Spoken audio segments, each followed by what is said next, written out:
What's up, everybody? No Kaser back here for another episode of No Kaser Live. Let's get right into it. So first up, we're going to go into the comments because I was a little bit late, so let's get right into it. Hey, Alex, welcome, and it is awesome to see you. Always nice to talk to you, man. Hope you stay in for the stream.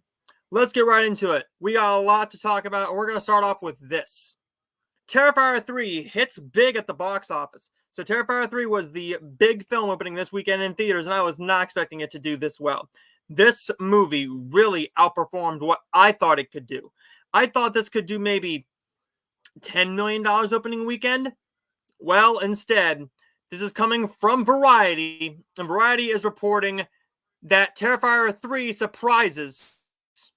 And Joker Folie à Deux collapses with a brutal 81% drop. So, what does this mean? What does this mean? Well, what this means is that the stream is freezing. So what we're going to do is this. We're just going to do this. I'm going to try and fix this, but it earned a total of $18 million opening weekend. $18 million. That is outrageous for a movie like this. This movie should not be making any more than $10 million opening weekend, if I'm being really, really honest with you. I mean, it's a movie where it's a very niche market. It's a very, very niche market. There's not a lot that you can actually put down where everyone is going to automatically love this movie universally, right? This was not supposed to do a whole lot more. This was not supposed to do a whole lot more than $10 million. Well, Joker Folie à Deux opened at fourth place with $7 million. So let's take a look at this. This is coming from Variety, and Variety is saying this. So, Terrifier 3 slashed its way to number one in North America, collecting a stellar $18.3 million on 2,500 theaters in its opening weekend. It's a huge start for the ultra-gory, independently made, low-budget slasher film about a demonic clown who brutalizes a small town. Meanwhile, we're going to get into this next. Meanwhile, getting to that, Joker Folie à Deux hits an all-time low with 81% drop on its second weekend. Now, with that being said, does that mean it's all bad news for this? Yes, it does, unfortunately. Meanwhile, Joker Folie à Deux, which topped the box office last weekend, collapsed in fourth place with $7 million from 4,102 theaters. The offbeat comic book musical starring Joaquin Phoenix and Lady Gaga as a reclusive stand-up comedian and part-time clown suffered a tragic and just obliterating 81% drop in ticket sales. And it's already disastrous $37.6 million debut. It ranks as one of the second biggest opening weekend drops for the superhero genre, plunging more severely than last year's misfire, The Marvels. Now, that's not saying that's all bad. I love The Marvels. I thought it was a very good movie. I really did. This, however, I have not seen Joker 2 yet. I want to try and see it on maybe Friday. Work has been crazy. I haven't had time to go and see it yet. So I'm hoping maybe on Sunday I can go and see it. I'm hoping. But what do you think about this? Are you excited that Terrifier 3 is doing this much money at the opening weekend box office? Are you going to see it? Are you a fan of the first two? Let me know your thoughts in the comments down below. So, that's going to take us into our next topic. Our next topic is going to be this. Wicked sells the most PG tickets since Frozen 2 and The Lion King. The most tickets for a PG film since Frozen 2 and The Lion King. That is outrageous to me. This is outrageous. But this is coming to us from Deadline. The Wicked pre-sales have now come out, and they are selling outrageously well. Nobody thought that this was going to be a billion-dollar film. Well, now, looking at it from this standpoint, this movie could hit the $1 billion club. It could hit the $1 billion club. This movie needs at least $300 million to break even. And I think it's going to do that opening weekend, worldwide opening weekend. Because once this comes up here, I have no idea what's going on with all of the websites today. I have no idea. But this is outrageous, okay? Wicked is the best PG-rated first day ticket sale for 2024, and it sold the most tickets since Frozen 2 and The Lion King, which opened respectively to $130.2 million and $191.8 million. This is something where you really need to just sit there and wait and see what's going to happen here. Because we don't know. We literally do not know what's going to happen here. Anything could happen. Anything could happen. This movie could have terrible marketing campaign. The movie could be bad, and the $1 billion club goes out the window. But we're not going to just sit here and say this movie's not going to make any money. With how many soundtracks this thing sells each year and how many Broadway shows it sells out each week, like each month, continually packing in theaters night after night to see the same show that's been running for almost 20 years, if not longer than 20 years, this is outrageous. The pre-sales for Joker Fall the Adieu were falling behind The Flash. So to see that Wicked is looking at a massive haul opening weekend. This is not including the tickets that have not been sold, and for the few theaters like mine that do not do pre-sale tickets a month and a half in advance. What this says to me is there's an audience for this shit. There's an audience for this shit. You're going to get parents. You're going to get grandparents. You're going to get kids want to go and see this because they're going to see Glinda and the Wicked Witch up there from The Wizard of Oz. They're not going to know what it is, and then they're going to fall in love with it. I'm already seeing dolls out for it, people. I'm already seeing toys being advertised for it. Toys are going to be out at least a week before this movie comes out. Wicked is going to be a massive film. I don't care what anybody says. I really don't care. If you think this movie is not going to make any money, then you're dead wrong. You are dead wrong. Does this mean it's going to hit $1 billion? No. What it does mean, $700 million worldwide, guaranteed. I think guaranteed. But Gladiator 2 is going to help it a little bit potentially. This could be another Barbenheimer with Barbie and Oppenheimer. This could be it. But what do you think? Are you looking forward to seeing what Wicked does at the box office? I know it's not for everybody. I really know it's not for everybody. But for the lot of people like me that is being made for, who think this looks actually good, what do you think it's going to make? Do you think it has a chance to join $1 billion club? Do you think it's going to make more than, say, a Moana 2? It could. It could. Moana 2 comes out 5 days later. We'll just have to wait and see. But let me know in the comments down below and let me know your thoughts.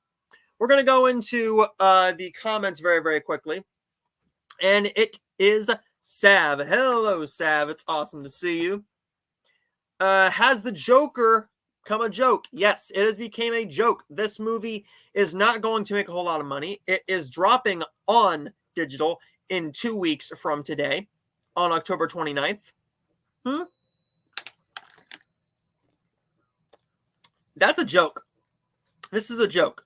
No comic book movie in history, besides the pandemic, has came out in theaters and then hit digital in 3 weeks. Not one. Not one. The Marvels didn't do it. The Marvels made a little bit more money. They kept it in theaters to see how it would go. Instead, Joker, whatever the ending may be, I don't know what the ending is. I haven't seen it yet. But we're not going to get a Joker 3. And from everything we've been hearing about the shit that Todd Phillips has been pulling when he was making the movie, not taking any of the creative nudges from Warner Brothers when they know what they're doing when they're making movies. Gotcha. So this is one where I think it's going to be very, very interesting because it can go one of two ways. It can go the nice way, and it can become a massive hit and a cult hit. It can become a cult hit. It could. It really, really could. Do I see it being that? No. I see this being a world-renowned flop where very few people enjoy it. But that doesn't mean that I am going to be... it doesn't mean that I'm going to be rushing out to theaters to see this, like, in the next couple days or so. One, because I can't, but two, because the movie isn't all that good, apparently. I could go and see it and think it's the greatest film of the entire year. I mean, movies are going to hit you in a certain way. If this movie hits me in that certain way, that's great for me as an audience. That's good for me as a comic book and a movie viewer. But for me, I really don't think that this is going to be a movie for me as much as everybody said it was going to be. And I was the one championing this thing from the very, very beginning. But let me know your thoughts in the comments down below. What do you think about Joker 2? And do you think it's going to be a mild hit? I have not seen the first two Terrifier movies. I haven't seen any of them either, Sav. I have not seen any of them either. Now, I'm hoping to see them before I see 3. But yes, I'm looking forward to seeing what happens here. But it is really interesting here, okay? So, we're going to go into this next. And before we do this, I'm going to try and get the page done so you people watching live can see a little bit what happens here. Here we go. So that way I don't got to deal with any big issues. Here we go. So, next up we're going to go into this. Hugh Jackman and Ryan Reynolds might host the Oscars this year. They're on the list of choices. So the Academy has a list of options who are potential hosts for the Oscars. Last year it was Jimmy Kimmel. He did a phenomenal job. However, a movie person needs to do it again. A movie person needs to do it again, folks. So this is the list. The list we have here is Ryan Reynolds and Hugh Jackman are on there, as well as Will Ferrell, Amy Poehler, and Dwayne "The Rock" Johnson have all been approached. Not really surprising since it's been named that Dwayne Johnson is floated every year, but he has various reasons resisted. We have heard Poehler's name on the Academy wish list ever since she successfully hosted the Golden Globes with Tina Fey. I think you successfully do it with them in the Oscars too. But Ryan Reynolds and Hugh Jackman are in the mix. The plan we hear would be to include them as part of a star ensemble of rotating hosts, each or in parts, doing a portion of the show per a plan to shake things up. I think this is a very, very nice option here.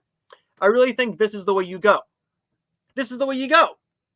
Because it's Ryan Reynolds and Hugh Jackman. Dwayne "The Rock" Johnson, one of the most well-loved movie people in the world. The biggest movie star in the world, Dwayne "The Rock" Johnson. A world-renowned professional superstar. A world-renowned human being. Everybody knows The Rock. Everybody loves The Rock. I just saw The Rock last Saturday on WWE Bad Blood. I saw him and I popped for him because he's The Rock. I love The Rock. Give me The Rock. Give me a Will Ferrell. Give me an Amy Poehler and Tina Fey. Most importantly, I think what you should have done a couple of years ago is you should have done the 3 Spider-Man. Tom Holland, Andrew Garfield, Tobey Maguire. That should have been your 3 hosts for that year's Oscars, the year after No Way Home came out. Missed opportunity. But Ryan Reynolds and Hugh Jackman, they're song and dance men. You can do a Greatest Showman level style of song here. You can do a portion where Ryan Reynolds is just riffing on things that Hugh Jackman's done. I mean, if they can do it in Deadpool & Wolverine, you can do it on here. You can do it on the Oscars. If Seth MacFarlane can do a song entitled "We Saw Your Boobs," anything can go on the Oscars now. This is massive news. I think this is a good opportunity for them to do it. And I'm hoping that no stupid idiot decides to go into their previous Twitter history or their Facebook or their Instagram, or just finding some random little thing they said on an interview to try and tear them down, because that's what happened with Kevin Hart. Kevin Hart was going to be the host a few years ago, and they decided, oh wait, he made a homophobic tweet 10 years ago when you didn't care, but now you're trying to find something to bitch and complain about? I'm hoping they don't do that. It's Ryan Reynolds and Hugh Jackman. Well-loved, well-renowned stars. I'm hoping we get more of these guys. What do you think about that? Who do you want to see host the Oscars this year? I'm pulling for Ryan Reynolds and Hugh Jackman. My next choice would probably be a Will Ferrell or a Dwayne "The Rock" Johnson, but I think that John Cena could be a decent host. I did a video on my live show. I did a segment on my live show, and I made it a single video about who I think should host the Oscars, and most of these people were on there. The Rock was on there. John Cena was on there. Ryan Reynolds and Hugh Jackman were on there. Billy Crystal was on there. I think you got multiple options, but let me know your thoughts in the comments down below, and let me know your thoughts. We're going to go into the comments one more time, and it is coming from Michael. What's up, Michael? It is great to see you. Give me Ryan Reynolds and Hugh Jackman for the Oscars. It would be great. Yes, it would. I think that'd be an ultimate win.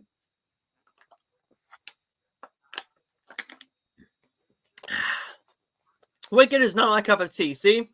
It's not going to be for everybody. But I think we can all agree that we know why it's going to be for some people and not others. I mean, it depends on if you're a fan of musicals. If you're a fan of musicals, you'll like it. If you're not a fan of musicals, if you're not a massive fan of, say, The Wizard of Oz or of Broadway styles, this probably isn't going to be for you. You saw me last Saturday. Are you saying that you're The Rock? What are you doing behind me, Sav? Twice.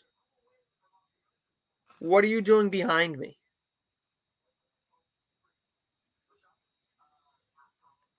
Stop looking at me, Sav. Bald head. Anyways. Okay, anyways. We're going to go into our next topic.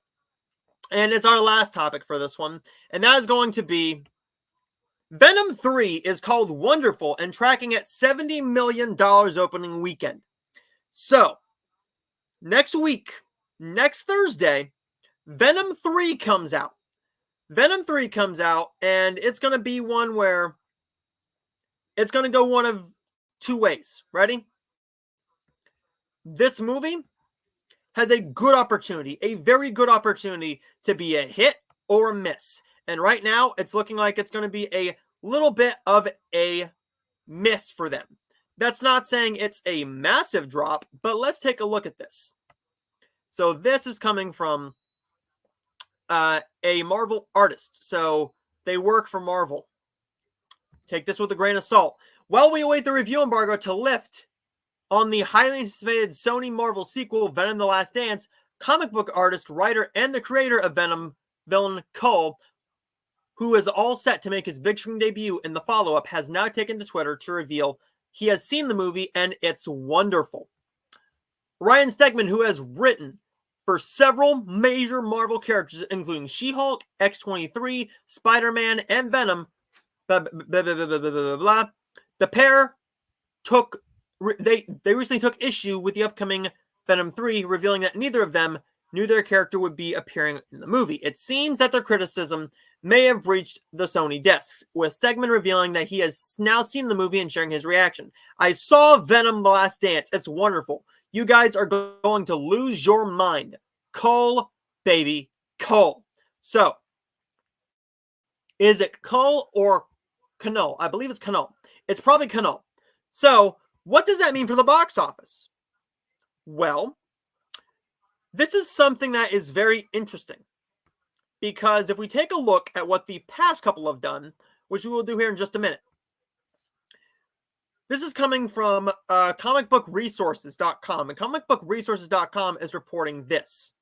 That Deadline is projecting that Venom 3 is set to have an opening weekend of $70 million when it hits theaters on October 25th.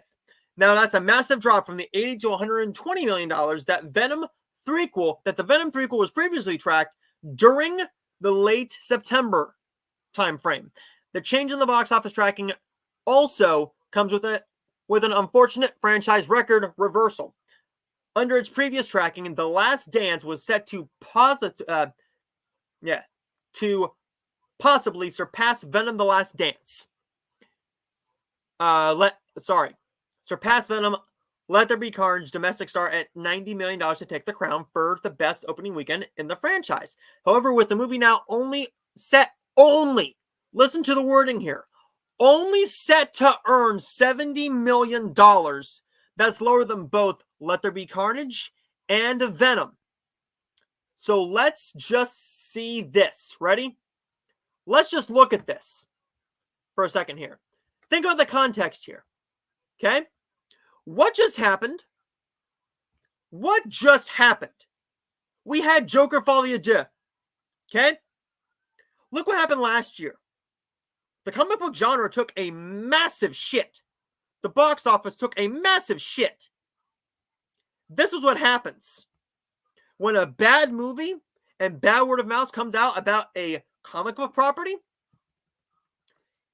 That is not going to be a massive promising start for the next comic book movie. I hate to tell you, that's not what you want to see. And this is not what you want to see. What you want to see, what you really do want to see, is a upgrade, is a upswing in this, right? So, I'm not saying that Joker Folie à Deux is the cause of this, but it's a good possibility. With Joker Folie à Deux, its astronomically disappointing box office and the awful film that everybody is saying it is, that's not surprising that this film is potentially going to be at $70 million. But let's take a look at the numbers. This is what's really important. This is very important to take a look at. They say only $70 million. Well, that's one of the biggest openings of 2024. It's going to open bigger than Kingdom of the Planet of the Apes. It might even get over Despicable Me 4. If it gets over Despicable Me 4, it'll be the 8th biggest opening weekend of the entire week.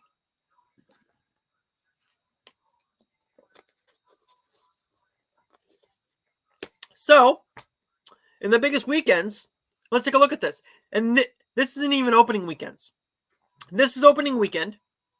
This is opening weekend. Three opening weekends in a row. Boom, boom, boom, boom. So that's 1, 2, 3, 4, 5, 6, 7, 8. It'll be in the top 8 or 9 openings of the entire year. See what I'm saying here? Saying it's going to only open with $80 million, with $70 million, you're going over. You're going over than what Joker did. You're going over what Joker did. Hate to tell you, this isn't a massive flop. What's happening here, what's really happening here, is I think that people are taking this a little out of proportion. Because, 1, this movie has not even opened yet. The movie hasn't opened. 2, we haven't heard any of the reviews yet. We haven't seen anything about it. We've seen marketing. We've heard a comic book artist who works for Marvel and has written for Marvel for multiple characters saying that this film is good and you're going to love it. Well, they work for Marvel. Take that with a grain of salt. But what I think is really going to be important here is what happens with this box office. If the movie is good, that's what counts. If not, it falls flat. It falls completely flat. So what we're going to do here is we're going to think about this logically for just a second, okay? If this movie flops, it is partially in fault to Joker Folie à Deux.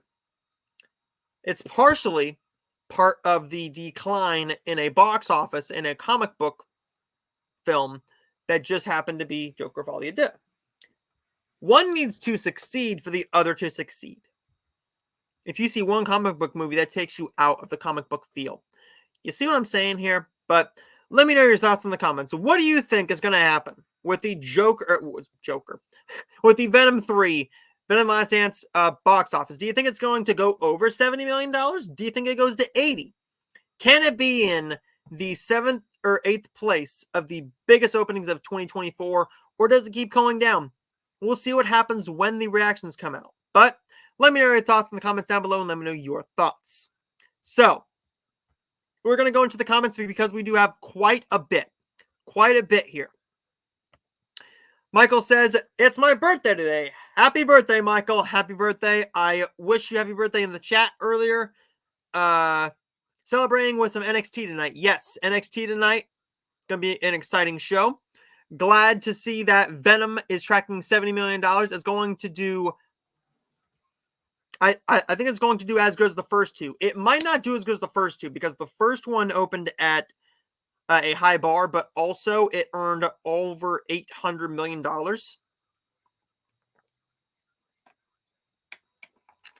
And if it does that, I'll be very surprised.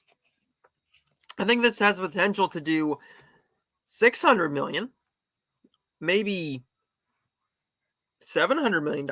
I don't see this doing $800, $900 million. I'm looking forward to seeing Venom 3. I hope it's good. I hope it's good too, Sav. I really, really do. I really, really do. Just wishing Michael happy birthday. Happy birthday, Michael. Michael saying thank you.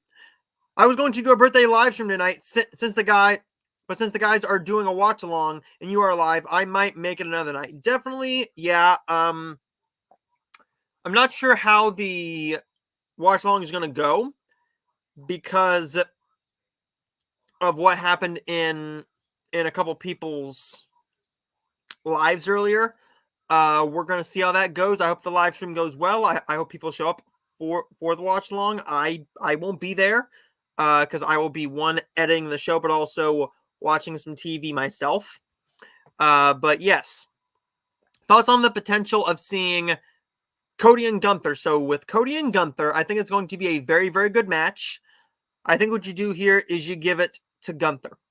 You give it to Gunther. You have Kevin Owens attack Cody or distract Cody at the very, very end of the match, and Gunther picks up the win. I think that's what you do here. You build Gunther. He's a younger guy. He's a little bit younger than Cody. I think you push him a little bit more. But there's that. And thank you for everybody here in the live chat. It's great to see quite a few people in here, more than usual. But here's why I lose some of you. Because a lot of you don't care about Hallmark and the Christmas film. So we're going to get into this next. So we're going to go into this. Okay, here we go. Do you think we need a tournament for the World Tag Team titles? I don't think so. I don't think so. I really don't think so. I think what you do there is you do like a number one contendership match, because if you do the tournament means nothing. Yes, you're getting more people on TV, you're pushing talent, but the issue is you're not making them look any better. If you're not going to push a new team, then what's the point? If you're going to push a new team, sure, do a tournament, do a couple shocking wins, a couple shocking results. But if you're not going to do that, I really don't think it's going to be that big of a deal. So next up, we're going to go into the 2 Hallmark movies and the 1 Great American Family Christmas movie that I watched earlier, and give my reviews of those. And then we go into the Release Rewind, Ticket Tracker, Netflix Top 10, and what's releasing this week in theaters and on streaming. So first up, we're going to go with Curious Caterer, Forbidden Fruit. So Curious Caterer, Forbidden Fruit is the brand new film in the Curious Caterer Hallmark mystery franchise. This one brings back our beloved Nikki DeLoach and Andrew Walker. Caterer Goldie Berry's date turns awry when the singer at the event she's catering gets electrocuted, making a crime scene she has to help investigate. I really enjoyed this, but it's definitely one of the weaker ones in the franchise. This is one that should have been more intriguing. The issue is you didn't get to know hardly any of the characters. You got to know that they were a big band. You got to know that they were a big deal. People love this band. From years ago, they're doing a reunion tour, a reunion concert after, what, 15 to 20 years?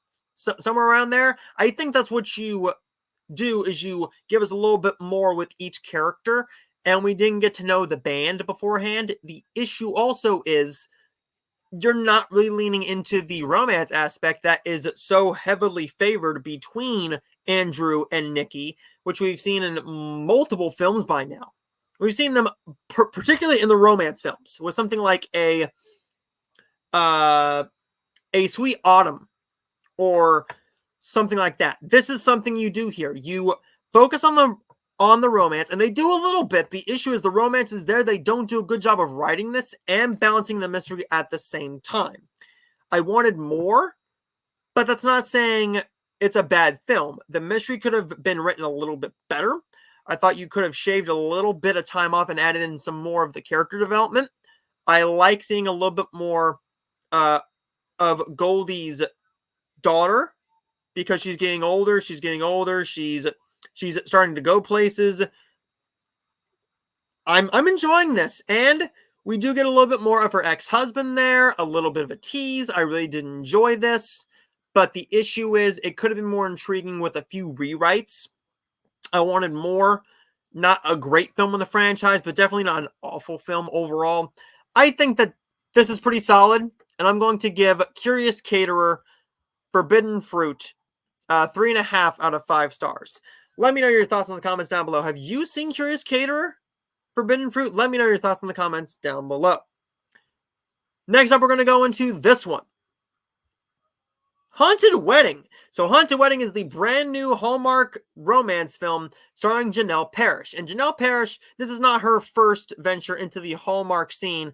Heck, this is not even her first venture into the themed season. She's done a couple of the Christmas films. She's done a cooking film. Let's get into this one. The wedding between ghost hunters Jane and Brian at a haunted inn is disrupted by Angelique, a ghost who mistakes Brian for her own dead fiancé. This is mixed with a mystery and trying to find this certain thing. So Angelique lost her beloved fiance years ago, and this just has a lot going on. So they're trying to figure out a way to get them reconnected, because she's not going to let the wedding happen without them getting her beloved back. So it's sort of like finding this certain missing piece in there and them trying to plan the wedding, but there's too many characters in here to really care about the side characters, that they don't develop enough.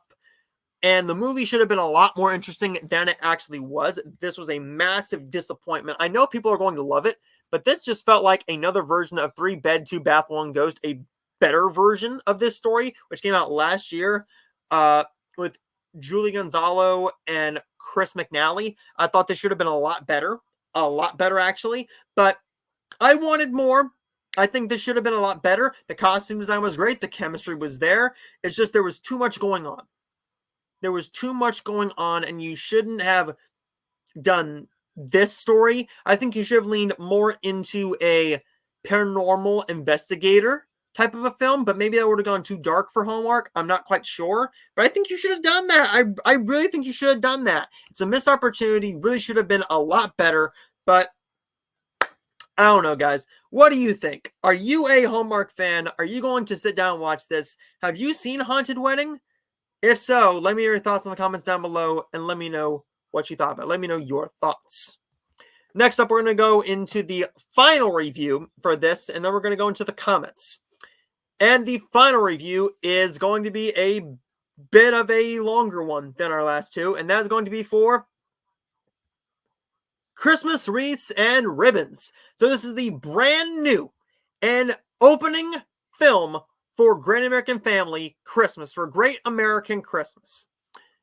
This is a film that was not, this wasn't supposed to open it. It was supposed to be Christmas in Scotland, but they moved it for some reason. So this one stars our beloved Casey Elliott, who has opened the past 2 years with the Great American Family. A wreath maker slips on ice and injures her arm, which puts her holiday wreath which puts her holiday wreath deliveries in jeopardy until a selfless neighbor steps in to keep her business afloat. This one stars Kristen Wallace. Yeah. Let's try it one more time. Kristen Wallace and Casey Elliott. Let's get this out of the way. This movie is awful. It's awful. This movie has no chemistry between our two stars. They don't do a good job of building any chemistry. I personally think that Mr. Elliott here, that Casey Elliott, didn't really care to be in this film because it looks like he's not even trying. He's not trying at all. He's very wooden, doesn't care about what is being said on screen. He doesn't care about this or that or the other thing. And they don't do a good job of really making you care about our couple. Yes, you do a nice job of trying to build chemistry. The issue is the script is bad. The script is awful. And when the line delivery is awful as well, that makes your movie null and void. If your romance movie has bad chemistry, then your movie fails, no matter how good your script is. If there's no on-screen chemistry, and there's no chemistry on paper, then you fail on both sides. This didn't have a very Christmassy feel either. I didn't feel like it was Christmas time. I felt like it was more Christmas when I was watching a Hallmark Christmas film that my family was watching over the past weekend. This movie looked cheap. It looked awful. The lighting was bad. There was some bad sound in here. They should have done some ADRing in here to re-up some more of the dialogue. This movie is so poorly made. But I'll say this. With Kristen, she did a decent job. I enjoyed this overall in her department. This film should have been a lot better. However, that doesn't excuse the fact that you have no chemistry between our two stars. The script is bad. It looks terrible with the lighting, and there's nothing special about the story whatsoever. But then again, it's a Christmas film. What do you want me to say? It's a Christmas romance film. We know these stories. We've seen them 100 times before, literally hundreds of times before. But if you do it well, if the execution works, then that's what matters. That's what matters. Christmas Wreaths and Ribbons is an awful Christmas film. One of the worst Christmas films I've seen in a good long while. I can't see myself ever going back to rewatch this ever again. And I'm going to give this a very, very generous 1.5 out of 5 because of Kristen's performance and a couple decent scenes here and there. It's not all bad. There's a couple moments that really do work. The Wreaths look very nice. They do a nice job of trying to create chemistry. However, they don't do a good job on screen, and the line delivery is specifically from Casey Elliott is so poor that this movie is boring and it's just a snore fest. I was wanting to get this movie over with as soon as possible. I was getting through this film to review it, and that was it. So stay tuned because I got a lot more reviews coming for Christmas, and we're going to go over those in just probably about 5 or 10 minutes. But let me know your thoughts in the comments down below. Are you looking forward to this film? Hopefully I didn't. I hope I didn't ruin the film for you. I hope I didn't. But this movie's bad. If you enjoyed it, that is awesome. I'm proud you enjoyed it. I'm so happy you enjoyed it. It just didn't work for me, and I'm glad it did for you. If you haven't seen it yet, if you haven't seen it yet, do you plan on watching it? Let me know your thoughts in the comments down below, and let me know your thoughts. We're going to go into the comments next, and the comments are saying, I'm meeting Erin Cahill at New York City Comic-Con this week. That's awesome. Tell her that I said hello and I love her Hallmark movies. I'd love to have her on the podcast. Love to have her on the Hallmark podcast. I've been trying. Love Erin Cahill to death. And for my co-host, Kirsten Seck, I really, really hope that she is invited back to Christmas Con in New Jersey. I really hope so.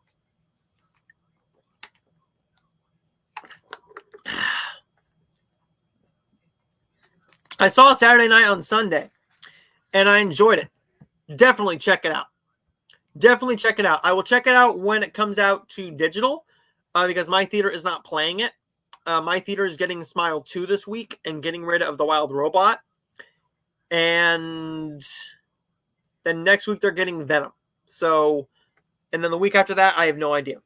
I have no idea yet. I'm hoping that they get the best Christmas pageant ever, and then Red 1, Wicked, Moana 2. And then we take us into the Christmas season. I'm hoping that's what happens, because I would love to see all of those. So next up, we're going to go into a very, very fun segment. And that's going to be some people's favorite segment every single week, and that is Release Rewind. So Release Rewind is the segment every single Tuesday where I go into movies that came out 10, 20, 30, 40, 50, sometimes longer years ago. This time we go from 2014 all the way back to 1954, and we're going to start off with 2014. With Fury opening on October 17th, earning $210 million worldwide, $97 million opening $97 million for The Book of Life, and The Best of Me also opened on that day, earning $41 million worldwide in its theatrical run. 2004, we had Team America World Police in its worldwide theatrical run, making $50.9 million, and Shall We Dance earning $170 million. 1994 was a massive opening weekend. We had 5 films open. We had Little Giants in its worldwide run, making it $19.3 million. I like that movie a lot. It's a movie I saw all the way back in, I want to say 5th or 6th grade for the very first time, and I've seen it a couple times since.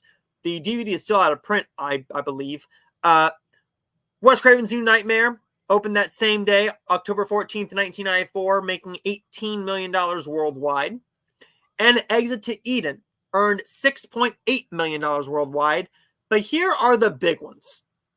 Pulp Fiction opened on October 14th, 1994, opening wide. And its worldwide theatrical run, it made $212.8 million. One of the greatest films ever made. I have not seen Shawshank Redemption yet. It's 2.5 hours. I haven't had the opportunity to see it yet. I might just make time to watch it before we get hot and heavy into the Christmas season. I'm going to watch this, and I can't wait to see it. In 1984, we had Thief of Hearts earning $10.4 million. The Razor's Edge making $6.6 million, and The Little Drummer Girl earning $7.8 million. But this one, I am happy to say, this is not a wide release, but this was a limited release in 1954. White Christmas, one of the best Christmas films ever. It is a world-renowned classic. They air multiple times. It's been seen for going on 70 years now. It just turned 70 years old last week. Yesterday. It just turned 70 years old yesterday. Can't wait to rewatch this one this Christmas along with Holiday Inn. But White Christmas earned $30 million at the worldwide box office. And if you don't know, White Christmas was not the first film to feature the song White Christmas. It was actually in Holiday Inn in 1942, I believe. That film, it was either 1942 or 1946. That one was the very first film to ever play the song or have the song White Christmas in it. And they made a film based on it. And I believe it also had Irving Berlin in it. Sorry. Yes, Irving Berlin. I could be wrong. Talking for almost 45 minutes straight, nonstop. Get your mind going, man. But next up, we're going to go into this. And that is going to be, well, first, I need to ask you, what do you think about Ticket Tracker? The Ticket Tracker. That's up next. What do you think about Release Rewind? Does it make you feel old? Have you seen any of those films? And which one's your favorite? Are you surprised that The Shawshank Redemption only made $28 million, but it's being hailed as one of the greatest films, if not the greatest film of all time? And Pulp Fiction and The Shawshank Redemption did not win the Best Picture Oscar at that year's Oscars in 1995. That went to Forrest Gump. So there's that, and let me know your thoughts in the comments down below. Next up, we are going to go into Ticket Tracker, and Ticket Tracker is where we take a look at what happened at the box office this weekend. So we're going to take a look at this, at the top 5 films, and this has not been a great week, but we're going to take a look at it anyways. So last week, it looked like this. Joker, $37.6 million, all the way down to Speak No Evil. Well, this week, Joker Folie à Deux falls to number 4. Terrifier 3 opens at number 1 with $18.8 million at the opening domestic box office. $20.7 million worldwide. The Wild Robot earning another $14 million, bringing a total to $149 million worldwide. Beetlejuice, earning another $7.3 million, even though it's out on digital, bringing a total to $422.3 million. Joker earning another $7 million, dropping 81% from its opening weekend, taking it down, bringing it up to $165 million. And Piece by Piece, the Lego biopic of Pharrell Williams' life, earning $3.8 million domestically and worldwide. So there's Ticket Tracker. Let me know your thoughts in the comments down below. What do you think is going to happen at this week's box office? What do you think is going to happen with Smile 2? We'll see. The reviews have not come out yet. I'm looking forward to seeing what happens there. But let me know your thoughts in the comments down below and let me know your thoughts. Going into the comments very, very quickly. I have Holiday Inn. It's a great film, isn't it, Sav? Great film. Love it. Yes, you make me feel old.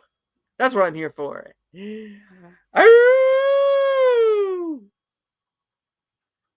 Ooh, I make you feel old. I make you feel old. I make you feel old every week. That's what Release Rewind is for, to make you feel old. Hey! Feel old. Woo! Feel old. Hey! Feel old. Woo! Anyways. Yes. Next up, we're going to go into one of my favorite segments every single week. And that is where we take a look at what is number one, what is in the Netflix top 10. But first, I need to do this first. I need to get it up there because for some reason I forgot to do it. So let's take a look at this. And we're going to go into it. So first up, number one, we're going to take a look at the Netflix top 10. And Netflix top 10 looks like this. Number one, just like last week, is going to be Bad Boys, Ride or Die. Number 2 is Lonely Planet. I still need to see that one, and I do want to see that one. I've just heard it's very, very bad. Unhinged at number 3. That changed since yesterday. Phenomenal film. I believe that was the first film. No. One of the first films I saw back in theaters in 2020. I believe my first film might have been Tenet. I think it might have been Tenet and then Unhinged the next week. Pixels at number 4. I don't hate Pixels. It's not a great film, but it's not all that great either. It's not a great film, but it's not all that bad either. It's mediocre. Sing is at number 5, and yes, Sav, I will be giving you that review very, very soon. The Menendez Brothers. The Menendez Brothers is at number 6. Clifford the Big Red Dog at number 7. Scream 5 at number 8. A Quiet Place Part 2 at number 9. And Girl Haunts Boy at number 10, which I will be watching and potentially reviewing soon. TV shows. We're going to go into the top 10 TV shows, and they look like this. Number 1, Outer Banks. Number 2, Nobody Wants This. Number 3, Monsters, the Lyle and Eric Menendez story. Number 7, Love is Blind. Number 5, Deceitful Love. Number 6, The Secret of the River. Number 7, The Great British Baking Show. Number 8, Ali Wong, Single Lady. Number 9, Starting 5. And number 10, The Perfect Couple. So, what do you think about the Netflix top 10? Are you happy about the Netflix top 10? Have you seen a lot of those films? Let me know your thoughts in the comments down below and let me know your thoughts.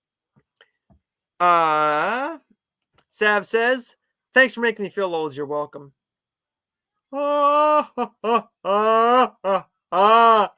You're welcome. Anyways, we are going to just do this. We are going to go into what is releasing this week in theaters and on streaming. So let's get right into that. And then we will end the show. So, what's releasing this week in theaters and on streaming? Let's get right into it. This is, as always, coming to us from releases.com. And releases.com says this. First, we gotta bring up the movies. Here we go. So, Smile 2 opens in theaters this weekend. Brothers opens. It streams on Amazon Prime this Thursday. On Netflix, which I do have a screener for. Woman of the Hour, and I will have my review for that on Friday. This week in theaters also, it's a massive week in theaters. We have We Live in Time, the brand new romance film.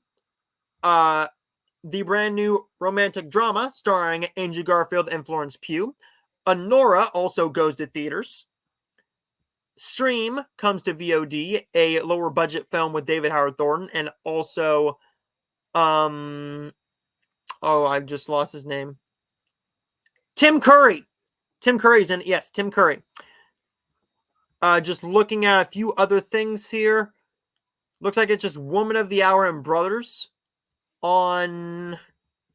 Yeah, it is just Woman of the Hour and Brothers on streaming. But we also have a lot of other films. So, taking a look at this, this is what's coming out this week. So, Great American Family has this. Great American Family is not the only one who has a brand new film out. Great American Family is going to be airing their brand new film, A Vintage Christmas, starring Christopher Russell and Merritt Patterson. If this one is bad, I'm going to be very, very upset. I'll be angry. I mean, I'll be very, very angry. I'm not even going to lie to you. But, let's do this. This is what's coming out on a Hallmark Channel. Because I'll have a lot of reviews for you. So, opening this week on Hallmark Channel is 3 films. Actually, we have 4 films opening from Hallmark this week, and we will take a look at that now. So, Hallmark Channel is going to be showing 'Twas the Day Before Christmas, Holiday Crashers, and Scouting for Christmas, which I will have mine and Kirsten's interview on the on the Heartfelt Hallmark podcast coming up very, very soon. And I cannot wait to do that, to show you guys that, because it was a lot of fun talking to Jason. But we also have the very first film in the brand new Hallmark trilogy, the Groomsman series, and it is called The Groomsman First Look, I believe. Isn't it called The Groomsman First Look? It's the first film in the Groomsman series. There will be one film in the Groomsman series out every single week for 3 weeks. The first one will be with BJ Britt. The second one is going to be with Jonathan Bennett. And the second film, and the third and last film, is going to be with Tyler Hines. And I cannot wait to talk about those films with you guys, as well as all those other Hallmark films. So, stay tuned, because I'll have reviews on my next show. It might be on Friday, depending on how things go, maybe. We will just have to see. But I'll have my reviews of Brothers, as well as Woman of the Hour, and also the brand new Hallmark film, The Groomsman First Look, with BJ Britt. And then the next week, next Tuesday, I'll have my reviews for 'Twas the Day Before Christmas, as well as Holiday Crashers, and Scouting for Christmas, as well as A Vintage Christmas. So stay tuned. And I have one comment in here. I know very little about Hallmark. We will learn, you Sav. We will try and get you to watch a film. We will see which ones are airing over there in the UK. But as always, like, subscribe if you're new. Stay tuned, because I'll have a lot of reviews next time and a lot more news. So until next time, everybody, like and subscribe if you're new, and I'll see all of you guys next time. So where did you